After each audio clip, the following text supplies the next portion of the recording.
Welcome guys to my YouTube channel pharmacology tips and tricks. और आज हम यहाँ पे देखने वाले हैं बैक्टीरिया का स्ट्रक्चर, जिसे हम कहते हैं कि ultra structure of the bacteria. तो आज हम इसमें पढ़ेंगे कि इसके सेल का क्या स्ट्रक्चर होता है, सेल ऑर्गेनेल कौन कौन से प्रेजेंट होते हैं, प्रोकैरियोट और यूकैरियोट में क्या डिफरेंस होता है। ओके, सो ये एक इंपॉर्टेंट टॉपिक है। जब भी हम माइक्रोबायोलॉजी स्टार्ट कर रहे हैं तो इनके बारे में पता होना बहुत जरूरी है। तो गैस चलिए स्टार्ट करते हैं आज का वीडियो। और वीडियो स्टार्ट करने से पहले I would like to request you, जो पीपल यहाँ नए हैं, please like share the video, subscribe my channel. तो गैस हम बात करेंगे यहाँ पे ultra structure of the bacteria. अब बैक्टीरिया का जो स्ट्रक्चर है, जिसको हम बोल रहे हैं कि अल्ट्रा स्ट्रक्चर, तो कहीं ना कहीं हम बैक्टीरिया के बिल्कुल एनाटॉमी के बारे में यहाँ पे पढ़ने वाले हैं कि बैक्टीरिया के अंदर क्या क्या चीजें प्रेजेंट होती है, उसके क्या क्या कंपोनेंट होते हैं। ओके, तो बैक्टीरिया को यदि हम डिफाइन करें तो बैक्टीरिया क्या होते हैं? यूनिसेल्युलर ऑर्गेनिज्म होते हैं जो कि प्रोकैरियोटिक सेल के अंतर्गत आते हैं या प्रोकैरियोटिक सेल के बिलोंगिंग आते हैं, राइट।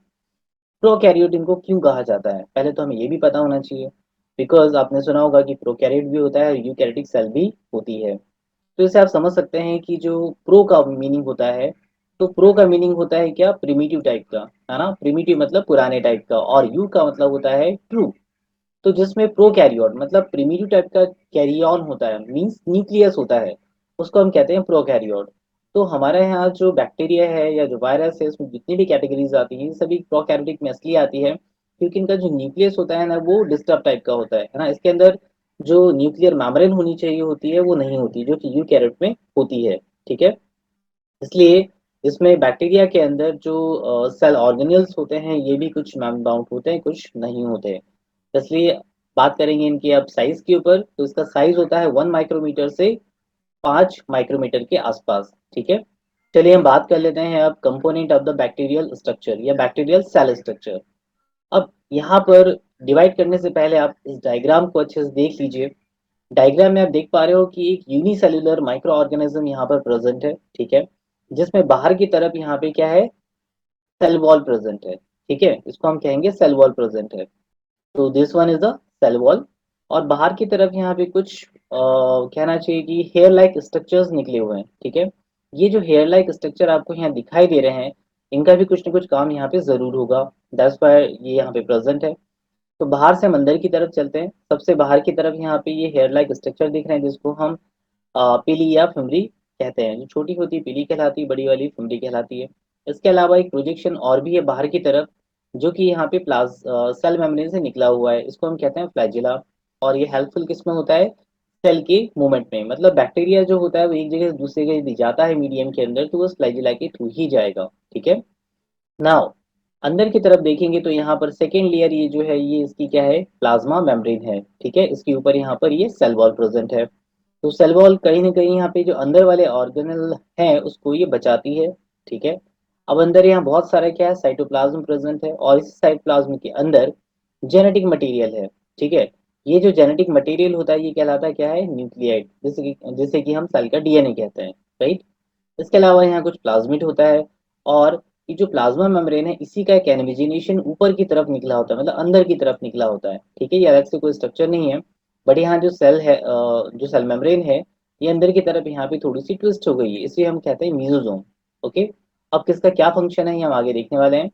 ओके, इसमें एक चीज और छूट गई हमारी, राइबोसोम। तो राइबोसोम क्या कहलाती है? प्रोटीन की फैक्ट्रीज कहलाती है।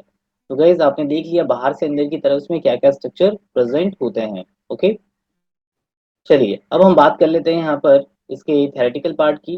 तो एक्सटर्नल में इसके ऊपर प्रेजेंट होता है कैप्सूल, बाहर की तरफ होता है प्लाजिला, थर्ड होता है पिलिया फमरी। इंटरनल की यदि हम बात करें तो सेल वॉल होती है, साइटोप्लाज्मिक मेम्ब्रेन होती है, न्यूक्लियाइड होता है, मीजोजोम होता है, राइबोसोम होता है, और साइटोप्लाज्म होता है।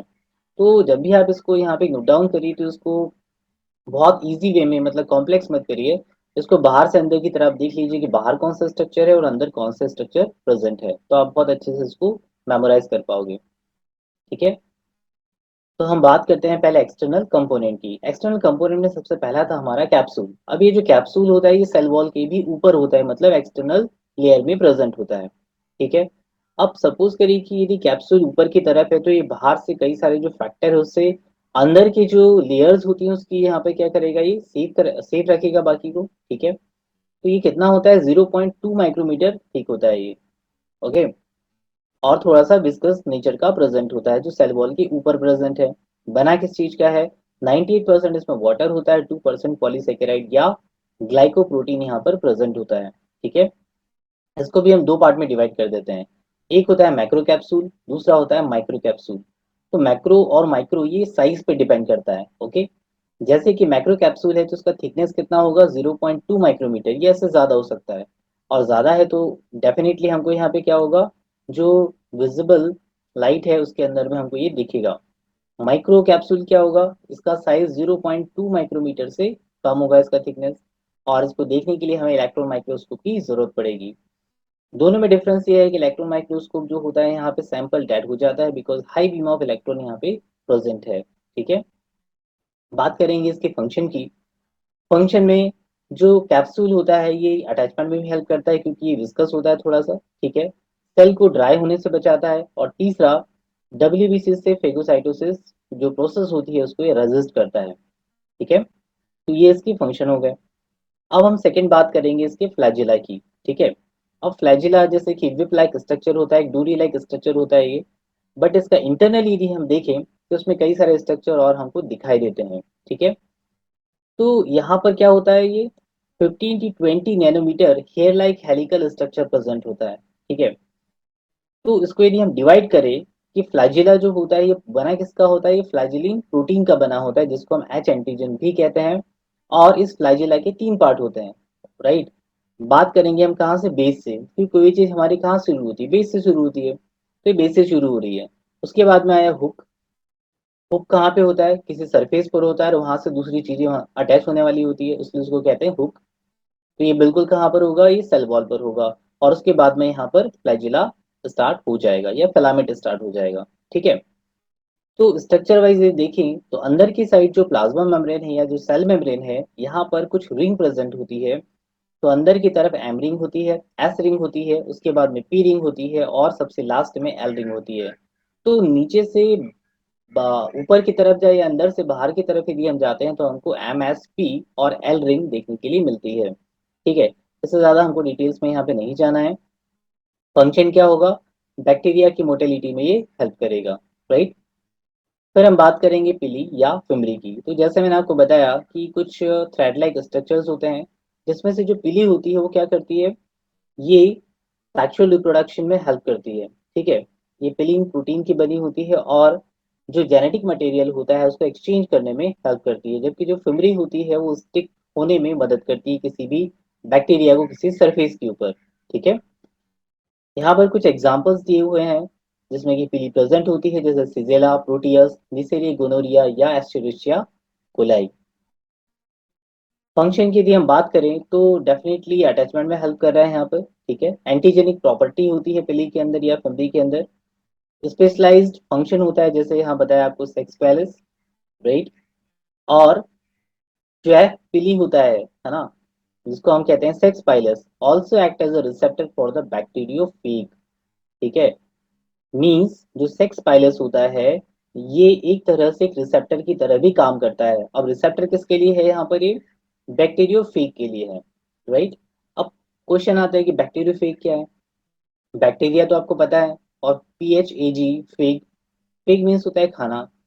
तो कुछ ऐसा पार्टिकल है जो कि बैक्टीरिया को ईट करता है, उसको फेगोसाइटोसिस करता है। ठीक है, तो ये पार्टिकल होता है वायरस का। तो वायरस जो होता है जो बैक्टीरिया को खाता है, उसको ईट करता है, उसको डिस्ट्रॉय करता है, उसको हम कहते हैं बैक्टीरियोफेग, राइट। तो उसके लिए रिसेप्टर का काम करता है। फिर हम आते हैं इंटरनल कंपोनेंट के ऊपर। इंटरनल कंपोनेंट में सबसे पहला आता है हमारा सेल वॉल। तो सेल वॉल के बारे में हम सभी अवेयर है ऑलरेडी। ठीक है, बट ये बना किस चीज का होता है, ओके। यदि इसका स्ट्रक्चर वाइज यदि यहाँ पे आप देखें तो ग्राम पॉजिटिव और ग्राम नेगेटिव दोनों में इसका अलग अलग कंपोनेंट प्रेजेंट होता है। ठीक है, यहाँ पर आप स्ट्रक्चर में देख पा रहे हो कि यहाँ पे क्या लिखा हुआ है, एन एसिटाइल ग्लूकोसामीन, जिसको हम कहते हैं NAG या नाग, और N acetyl muramic acid, that is the NAM। तो कहीं ना कहीं ये जो आपको ऑरेंज कलर दिख रहा है या फिर यहाँ पे जो ग्रीन कलर दिख रहा है, इन दोनों के बीच में और यहाँ पे कुछ पेप्टाइड या अमीनो एसिड और प्रेजेंट होते हैं जो कि आपस में अटैच होते हैं बाय द क्रॉस लिंकिंग, जिसको हम पेप्टाइड बॉन्ड कहते हैं। और इसी की वजह से इसमें क्रॉस लिंकिंग होती जाती है और सेल वॉल का फॉर्मेशन होता जाता है। ठीक है, जैसे इसमें यहाँ पे L alanine, D glucosamine, L lysine और डी एलेनिन यहाँ पर दिया हुआ है। ठीक है, फिर हम बात करेंगे ग्राम पॉजिटिव और ग्राम नेगेटिव बैक्टीरिया की सेल वॉल की। ग्राम पॉजिटिव बैक्टीरिया की जो सेल वॉल होती है इसके अंदर क्या होता है, पेप्टाइडिक ग्लाइकॉन, लिपिड और टिकोइक एसिड। तो टिकोइक एसिड जो है यहाँ पर एक इम्पॉर्टेंट पार्ट है, क्योंकि ये केवल ग्राम पॉजिटिव में प्रेजेंट होता है। ग्राम नेगेटिव में आप देख पा रहे हो पेप्टाइडिक ग्लाइकॉन तो है, पर यहाँ कोई भी टिकोइक एसिड प्रेजेंट नहीं है। लिपिड भी प्रेजेंट है और प्रोटीन भी प्रेजेंट है, बट टिकोइक एसिड कहाँ प्रेजेंट होगा, ग्राम पॉजिटिव बैक्टीरिया के अंदर। ओके। फिर हम बात करेंगे कि जो पेप्टाइडिक ग्लाइकॉन होता है ये किस चीज का बना होता है या एग्जैक्टली ये काम क्या करता है, राइट। तो जो पेप्टाइडिक ग्लाइकॉन होता है इसकी यूनिट्स होती हैं, जिसमें हमने कहा कि NAG, एन एसिटाइल ग्लूकोसामीन और एन एसिटाइल म्यूरामिक एसिड, ठीक है, जो कि क्रॉस लिंकिंग से बंधे हुए होते हैं बाय द पेप्टाइड बॉन्ड। इसी को हम कहते हैं पेप्टाइडो ग्लाइकेन, ठीक है। पेप्टाइडिक ग्लाइकॉन लेयर जो होती है ये ग्राम पॉजिटिव और ग्राम नेगेटिव ये दोनों में ही प्रेजेंट होती है। ओके। बट जो ग्राम पॉजिटिव बैक्टीरिया होता है उसमें पेप्टाइड ग्लाइकॉन की लेयर जो होती है वो थिक होती है ना। इसको हम थोड़ा डायग्राम में भी देख लेते हैं कि कैसे होती है। तो गाइज ये है डायग्राम ग्राम पॉजिटिव का और ये है ग्राम नेगेटिव का। ग्राम पॉजिटिव में आप देख पा रहे हो कि ये इतनी थिक लेयर है, ठीक है, जबकि ग्राम नेगेटिव में आप देख पा रहे हो कहाँ पर है, ये बहुत ही पतली लेयर है, बिकॉज इसके ऊपर और भी एक प्रेजेंट है जिसको हम कहते हैं आउटर मेम्ब्रेन, ठीक है। This one is the outer membrane और इसके नीचे है लिपोप्रोटीन। बट ग्राम पॉजिटिव की यदि हम बात करें तो यहाँ पर क्या प्रेजेंट है, केवल पेप्टाइडोग्लाइकॉन की 4 लेयर प्रेजेंट है, मतलब काफी थिक लेयर है, और उसके नीचे फिर साइटोप्लाज्मिक मेम्ब्रेन प्रेजेंट होती है। तो ये दोनों में डिफरेंसेस हैं। फिर हम बात करेंगे टिकोइक एसिड की। तो टिकोइक एसिड जैसे मैंने कहा था कि ग्राम पॉजिटिव बैक्टीरिया में ये प्रेजेंट होता है। अब एग्जैक्टली ये होता क्या है, ये वाटर सोल्यूबल पॉलीमर होता है किसका, ग्लिसरॉल का या राइबिटोल फॉस्फेट का होता है, ठीक है, जो कि ग्राम पॉजिटिव बैक्टीरिया में ही प्रेजेंट होता है। बना कैसे होता है, it constitute about 50% of dry weight of the cell wall. Cell wall का 50% जो ड्राई वेट होता है वो इसी का बना होता है। और ग्राम पॉजिटिव में एक तरह से एंटीजन का भी काम करता है, सरफेस एंटीजन का। ओके। चलिए नेक्स्ट हम मूव करते हैं अब आउटर मेम्ब्रेन की तरफ। तो आउटर मेम्ब्रेन में हाँ ग्राम जो निगेटिव बैक्टीरियाज होते हैं, ठीक है, ये कहाँ प्रेजेंट होती है, ग्राम नेगेटिव बैक्टीरिया में प्रेजेंट होती है आउटर मेम्ब्रेन। ओके। और बनी किस चीज की होती है, लिपिड बाइलेयर प्रोटीन या हम कहेंगे लिपोपॉलीसेकेराइड की बनी होती है, ठीक है। तो आउटर मेम्ब्रेन किसका पॉइंट है ये, इसका स्ट्रक्चर है ग्राम नेगेटिव बैक्टीरिया का, ठीक है। अब सेल वॉल से थोड़ा अंदर आ जाते हैं तो हमें मिलती है सेल मेम्ब्रेन। सेल मेम्ब्रेन कैसी होती है, 80 नैनोमीटर थिक होती है यहाँ पर, ठीक है। और काम क्या करती है, जितने भी सेल ऑर्गेनल्स होती हैं उसको इनक्लोज करके रखती है ये। ओके। और नेचर में कैसी होती है, सेमी परमिएबल होती है, मतलब कुछ आयंस को ये अंदर आने देती है बाकी को नहीं आने देती। जैसे एग्जांपल में बात करें हम शुगर की और एमिनो एसिड्स की, राइट। फिर हम बात करेंगे न्यूक्लियस की।